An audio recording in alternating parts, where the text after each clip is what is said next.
I'm in part 4 in Duane Elgin's Choosing Earth, called Uplifts for a Transforming Future. And it's the section called Choosing Maturity.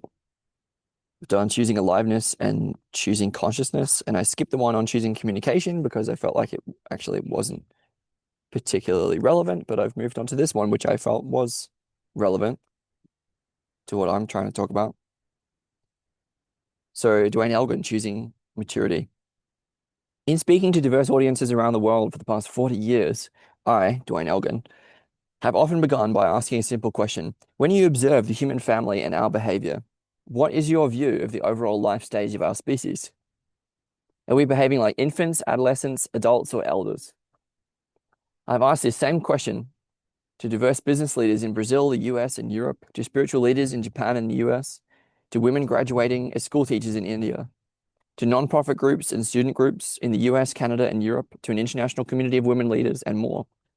Whenever I've asked this question, the answer is immediate and overwhelming. Roughly 3/4 say that humanity taken as a whole is in its adolescent stage of behavior as a species.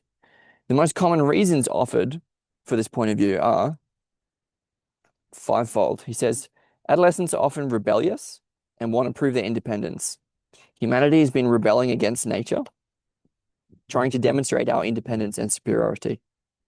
2, adolescents can be reckless and inclined to live without regard for the consequences of their behavior, often feeling they're immortal. The human family has been recklessly consuming natural resources as if they'd last forever, polluting the air, water, and land, and eliminating a significant part of animal and plant life on Earth. So rebellious, reckless, and then he said, adolescents are frequently concerned with outer appearance and with fitting in materially. Many humans are concerned with how they express their identity and status through material possessions. Fourth, adolescents are inclined toward instant gratification. As a species, we seek short-term pleasures, largely ignoring the long-term needs of other species or our own future generations.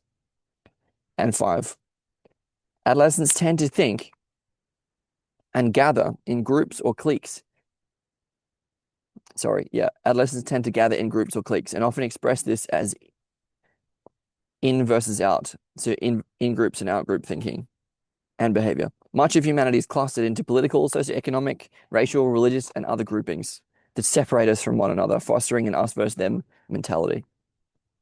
So the reasons that a lot of people think that we're in an adolescent stage is because of the qualities that we're showing, such as a tendency toward rebelliousness, recklessness, focusing on appearances, toward instant gratification, and us versus them in versus out group thinking and behavior. I see a hopeful possibility in these results. If we can move from our collective adolescence to early adulthood, rebellion can shift to collaboration, recklessness can grow into discernment, absorption in outward appearance can give way to attention to inner integrity. A focus on personal gratification can grow into a desire to be of service to others. And separation into cliques and in-groups can grow into concern for the well-being of a larger community. Adolescents have important qualities we need as we mature into early adulthood. They often have huge amounts of energy and enthusiasm, and with their courage and daring are ready to dive into life and make a difference in the world. Many adolescents have a hidden sense of greatness and feel that if given a chance, they can accomplish remarkable things. In stepping into our early adulthood as a species, we can liberate ourselves from the constraints of the past, awaken untapped energy, creativity, and courage, and work to achieve greatness that's now hidden. Growing up is entirely natural, yet it's important to acknowledge how demanding this journey is.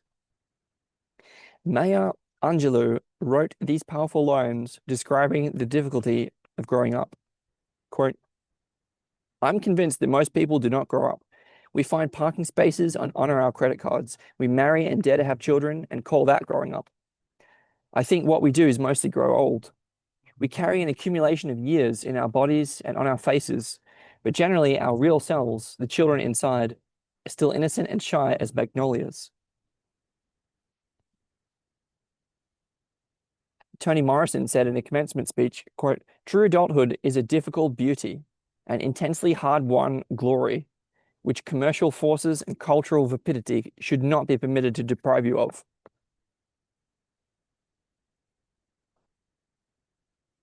When I asked people what motivated them to move from their adolescence to adulthood, Common themes emerge that are instructive for humanity's initiation and great transition. People often mention, and then he talks about four things. The first of them is a brush with death. The death of a friend or family member awakened an understanding of our mortality and how we have a limited time on earth to learn and grow. The threat of our extinction is a powerful motivation for moving into early adulthood. Second, role models. Role models inspire adolescents to reach beyond current behaviors and explore new potentials. Current role models tend to be movie stars, sports stars, popular musicians. However, these role models tend to encourage adolescent behaviors rather than draw us into early maturity. Three, push to take responsibility for the well-being of others. For example, caring for a sibling, an aging parent, a sick friend, or taking an extra job to earn money for the family. Now we're being pushed beyond ourselves to take responsibility for the well-being of the earth. And fourth, push to take a hard look in the mirror, seeing how we live in adolescent ways, such as prioritizing consumption over service. The internet and television give us reflective feedback and a penetrating view of ourselves. We can see more clearly the consequences of our behavior and the need to step up to a higher level of maturity. If the human community is still generally in adolescence, it explains much of our current behavior and suggests how we could behave differently if we move collectively into early adulthood. And so now he goes into these qualities of maturing adults. 1, 2, 3, 4, 5, 6, 7, 8 different qualities. And that's the end of the chapter. So he says the first one, maturing adults tend to give priority to others before themselves. With greater maturity, adults are able to look beyond self-centered wants and desires and instead consider how they can serve the well-being of others in the earth. Rather than self-absorption, adults can be selfless and make sacrifices for others without feeling resentful.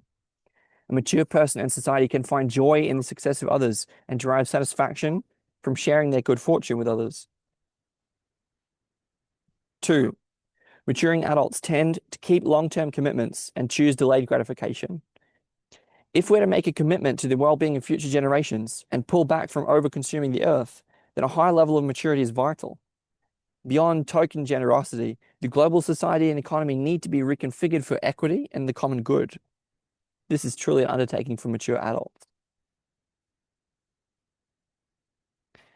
3, maturing adults tend to have a greater sense of humility. Adults are more unpretentious and feel less concerned with the need to prove themselves to others. Instead, they tend to choose more modest ways of being and living. With greater maturity comes greater concern for fairness and the equal rights of others. Maturing adults tend to be more accepting and self-accepting. A mature person or society has been seasoned by life experience and tends to realize we're here for more than pleasure seeking. We're here to learn, grow, and give to the well-being of others. In maturity, we accept our humanity and have greater compassion for ourselves and others. Maturing adults tend to talk less and listen more. A mature person will tend to listen for understanding rather than listen for opportunities to interrupt and argue for their point of view. In our time of growing tensions and conflicts, we need to listen deeply, especially to younger and marginalized populations. Listening and learning go together as invaluable skills for a world in great transition. 1, 2, 3, 4, 5, and now 6. Maturing adults tend to clean up after themselves. Adults don't expect others to clean up the messes they make. Instead of waiting for others to handle things, adults take charge of their own lives. 2 more, 7. Maturing adults recognize that failure and missteps are part of growth. We will not always live from our highest ideals, morals, or qualities.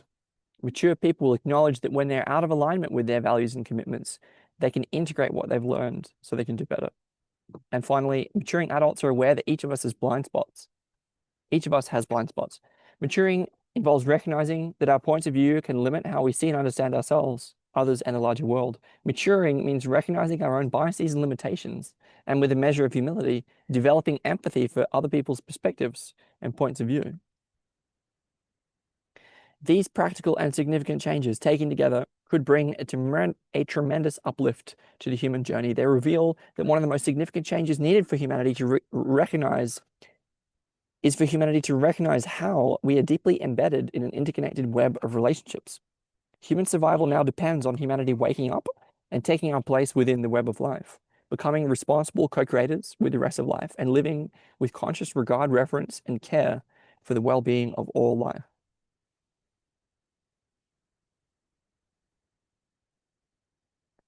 That is the third section in part 4 of Duane Elgin's Choosing Earth, entitled Choosing Maturity.